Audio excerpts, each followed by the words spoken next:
Galing po ako ng Isabela, namigay tayo ng tulong doon sa mga nasalanta ng bagyo ng mga nakaraang buwan. At kanina pagdating ko rito, maraming nagpapasalamat sa mga programa. Sa totoo lamang po, huwag kayo magpasalamat sa akin. Ako po ang dapat magpasalamat sa inyo dahil binigyan niyo po ako ng pangalawang pagkakataon na makapagserbisyo po sa inyo. Maraming salamat po sa inyo lahat. At itong pangalawang pagkakataon, ginawa niyo pa akong number 1 dito po sa Tabuk City. Ginawa niyo po akong number 1 sa buong probinsya ng Kalinga. Maraming salamat po. Hindi po ako politiko na mangangako. Gagawin ko lang po ang aking trabaho para sa Pilipino. At hindi ko po sasayangin yung tiwalang binigay niyo po sa akin. Turing niyo lang po ako na parang kapatid niyong tunay. Ngayon, lalo na ngayon na adopted son niyo po ako dito sa Tabuk. Itrato niyo po ako na kuya lang ninyo. Kahit saan tayo makita, kanina nga, may papunta kami rito, may sumisigaw. Sabi niya, "Hoy, Bongo!" Sabi ko, "Hoy ka din!" Ibig sabihin, parang kapitbahay lang tayo ba? Kung anong kinakain ninyo, ganun din po ako. Kung anong sinasakyan ninyo, ganun din po ako. Wala po akong arte sa katawan. Puro lang talaga ako trabaho. Sa nakaraang 25 years ng buhay ko, more than half of my life, puro trabaho po yan. Sanay po ako sa trabaho. At gusto ko lang po ipagmalaki sa inyo bilang inyong senador sa nakaraang 6 na taon. I have authored 19 laws. I have principally sponsored 94 laws, including upgrade of public hospitals. Sabi ko nga kay Mayor kung ano makakatulong sa kalusugan dito sa Tabuk City, yung pagpapatayo niya ng hospital o ano pa man, basta makatulong po sa kalusugan ng bawat Pilipino, tutulong po ako. And I have co-authored and co-sponsored 191 laws at wala po akong absent sa Senado sa loob po ng 6 na taon po. Puro po ako trabaho, puro po ako serbisyo. Ang pwede kong gawin sa susunod na 6 na taon ng aking bagong termino, more serbisyo, sipag, at pagmamalasakit po ang gagawin ko sa ating kapwa Pilipino. Kaya po ako narito ngayon, hindi po ako makatanggi sa imbitasyon ng ating mahal na mayor na si Mayor Darwin Estraniero. Dapat nung last month pa po ito, paumanhin po. Talagang mahirap pong ayusin yung schedule, sobrang busy. Sabi ko, pagpunta ko sa Isabela, tuloy na po ako rito sa inyo sa Tabuk City dahil nangako po akong pupunta rito. At makapagpasalamat sa inyong suporta at tiwala sa akin. Bilang chairman ng Committee on Health, Sports and Youth sa Senado, 3 po ang aking naging prioridad. Malasakit Center, meron na tayong 167 na Malasakit Center sa buong Pilipinas. At andito po sa Kalinga, ang pang 166 na Malasakit Center, ang inyong provincial hospital. Bibisitahin ko po mamaya. Huwag niyo po ako pasalamatan. Ang dapat nating pasalamatan ngayong araw na ito, ang ating mga frontliners po. Kayo po yun, yung mga PHW, mga doktor. Pinasa na namin sa Senado yung Magna Carta for PHW. Kaya lang po, hindi lumusot no, sa lower house. So, nag-refile po ako ngayong Congress, 20th Congress. Pumasa sa Senado ng 19th Congress, ang batas po ay dapat 2 houses po ang mag-aproba. Congress at ang Senado. Pasado po sa amin, hindi lang po natuloy sa lower house, pero nag-refile po ako ngayong 20th Congress at patuloy ko pong ipaglalaban ang mga BHW. Lahat naman po ng health workers, pinaglaban ko kayo panahon ng pandemya. Natutuwa po ako, andyan pa po yung inyong RT-PCR na laboratory. Alam nyo, kung hindi po dahil sa ating mga health workers, hindi natin mararating itong kinatatayuan natin ngayon. Kaya buong pagpupugay po ang binibigay ko sa inyo. At pinaglaban ko rin po yung inyong hiya. Noong 2024, di ba, yung 27 billion na bayaran na. Pinaglaban natin, ayaw mo nang bayaran nila. Tagal pa, pinatagal pa. nagkaroon po ako ng 14 hearings sa Senado tungkol sa HIA. Finally, nabayaran yung 27 billion. At ngayon po, ang pinagdidinig namin sa Senado, ito po sa PhilHealth. Dahil galit ako sa PhilHealth habang sobra-sobra yung pondo nila. Maraming pasyente takot magpa-hospital dahil sa kahirapan. Kaya isa rin po, nag-file nga po ako na itong mag-i-issue ng PhilHealth card, yung PhilHealth, para alam ng Pilipino kung ano yung mga benepisyong pwede nilang tanggapin. Ayun, yung konsulta program, di ba, accredited to? O, tinaasa na po, from 500 to 1,007 ang counterpart ng PhilHealth. Mga kababayan ko, tandaan natin, lahat tayo membro ng PhilHealth. At karapatan po natin yan. Tututukan ko po ang PhilHealth para sa Pilipino. Kaya galit ako last year. Alam niyo ba bakit? Meron sila mga pulisiya noon na dapat repasuhin, ayusin. Meron silang single period of confinement policy na bawal kang ma-admit muli. General Dangani, noon, bawal kang ma-admit muli sa loob ng 90 days kung magkasakit ka ng pneumonia. Eh bakit mo? Ibabawal yan, mapigilan ba natin magkasakit? Ng pangalawang pagkakataon, kung hindi pa gumaling, tinanggal na nila ngayon yon. Yung 45 days policy nila na i-cover lang nila, 45 days, tinanggal na nila. Ngayon, check up sa mata, check up sa ngipin, kasama na, go-cover na nila. Emergency cases, tinaasan na nila. 50% ng case rates, tinaasan na nila. At hindi ko titigilan ng PhilHealth para sa Pilipino. Dahil naniniwala po ako that PhilHealth ay para sa health. Yan eh. Kaya nga, PhilHealth, hindi negosyo ang PhilHealth. Dapat insurance yan na meron tayong masasandalan tuwing tayo ay nagkakasakit, di ba? Tututukan ko po bilang chairman ng Committee on Health. Importante po sa akin ang kalusugan ng bawat Pilipino. Pangalawang naging prioridad ko, first, Malasakit Center, sunod, Super Health Center. Iba rin po itong Super Health Center.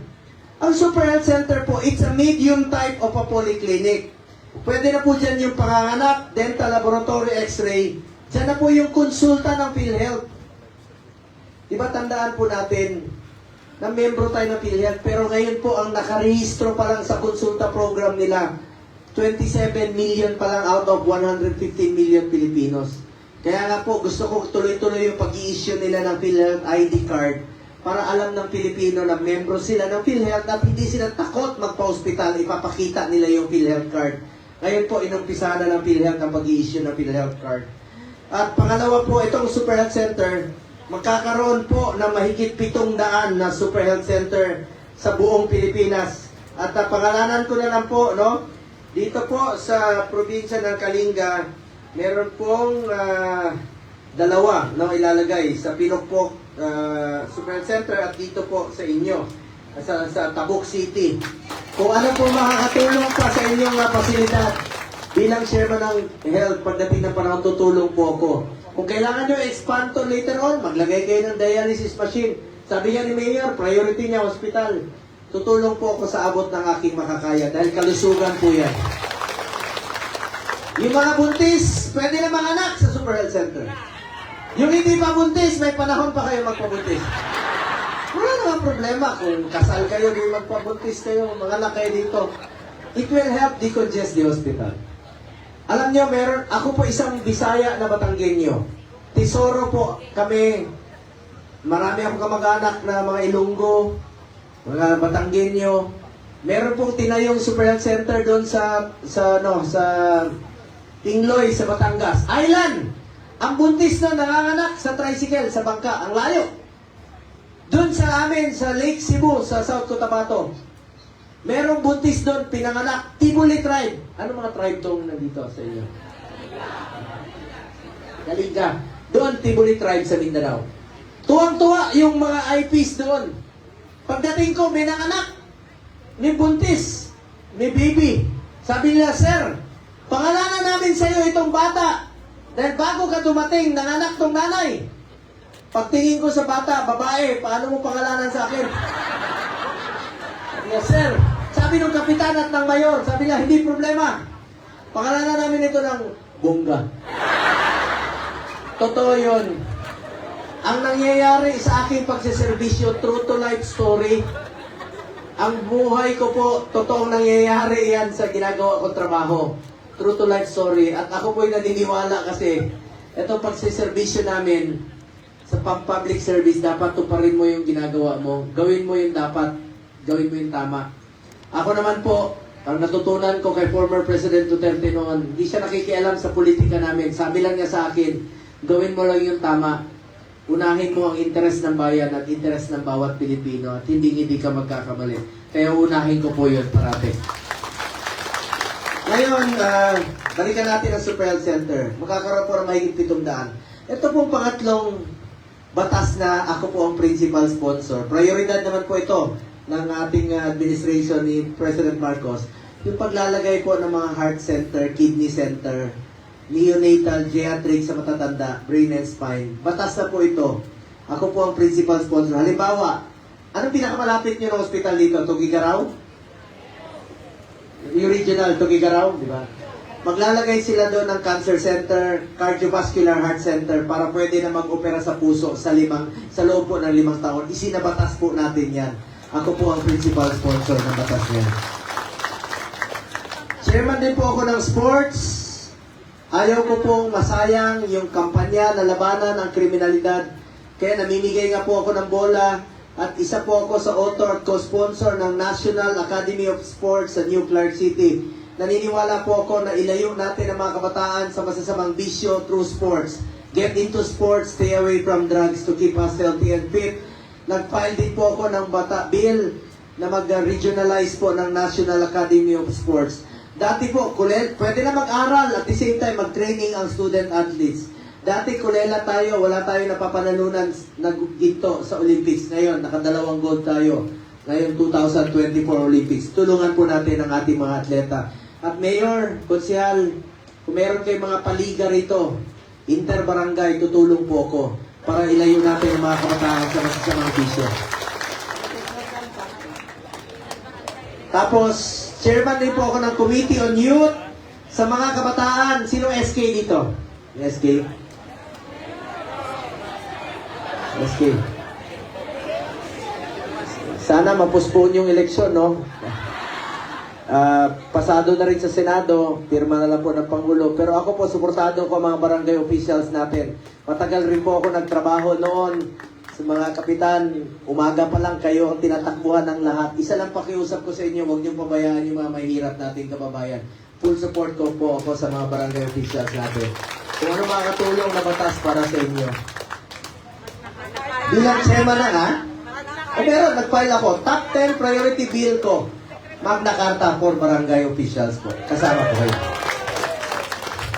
Ngayon, mga kababayan ko, bilang chairman ng Committee on Youth sa mga kabataan, kayo ang kinabukasan ng bayang ito. Naniniwala po ako, edukasyon, importante yan. Nag-file po ako ng expanded pre-tertiary education. Noon, pinaglaban natin, panahon ni Pangulo Duterte, libreng edukasyon sa college, state universities and colleges. Gusto po natin ma-expand po ito. Muntik na nabito yun.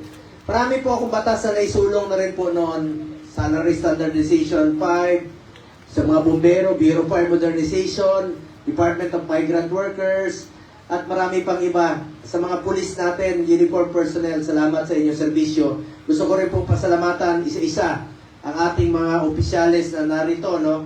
Ang ating minamahal na Governor James Iduba, Vice Governor Dave Odiem, Mayor Engineer Darwin Estranero, palapakan po natin.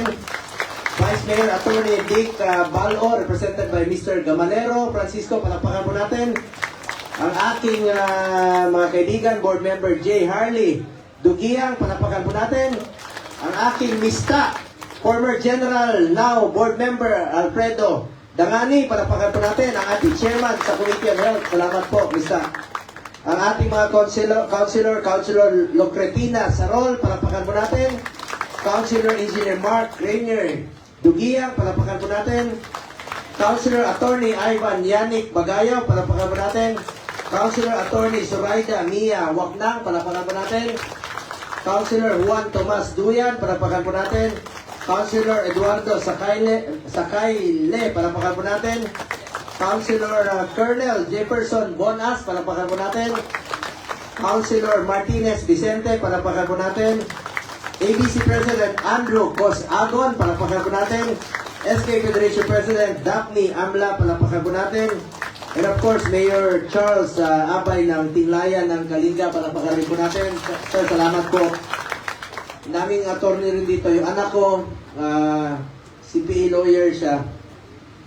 Vice Mayor na po ng isang bayan sa Davao Oriental. At 26 years old po siya. Siya yung class valedictorian ng School of Law sa Ateneo.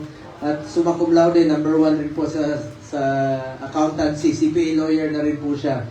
Kaya edukasyon, napakahalaga po sa akin. Proud parent din po ako ng isang CPA lawyer. At naniniwala po ako na edukasyon, dala-dala nila yan hanggang sa pagtanda nila. Dahil napaka-importante po sa akin ang edukasyon ng bawat Pilipino.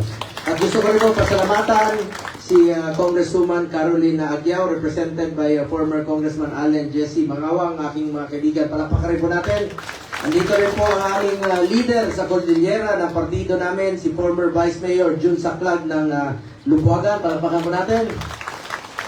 At sa lahat po ng mga uniform personnel, headed by Police Colonel James Mangli, palakpakan po natin. Lieutenant Colonel Obias, Police Captain Calumina, Police Senior Inspector Arlene Gaspar. Alam nyo, inuna po namin ni former President Duterte, doble ang sahod, police at military, BGMP, Coast Guard, at ang ating mga Bureau of Fire. At hindi magiging successful na labanan ang kriminalidad kung hindi po dahil sa inyo. Palakpakan rin po natin sila. At nandito rin po si former board member Andres Ngawi, national artist Alonso Saclag Sr. and wife. Palakpakan rin po natin si Benny Duyan, Indigenous Peoples Mandatory Representative, Chief of Police Lieutenant Colonel Benson Macliing, Provincial Health Officer Dr. Edward Tandinga, ng ating Chief Doctor ng Kalinga Provincial Hospital Dr. Reynaldo Arranca, City Administrator Arnold Tenedero, and ating City Health Officer Dr. Henrietta Bagayo. Palakpakan po natin, ma'am. Salamat po. City Health Physician Dr. Antoinette Sarol, palakpakan po natin. At mga barangay captains, palakpakan natin. All DHW, BNS, all Team Pagbabago, all City Department Heads present. Salamat po. Kapitan, Kagawad, Barangay Officials, maraming salamat po. Si Kapitan Raimundo Alwin po, salamat.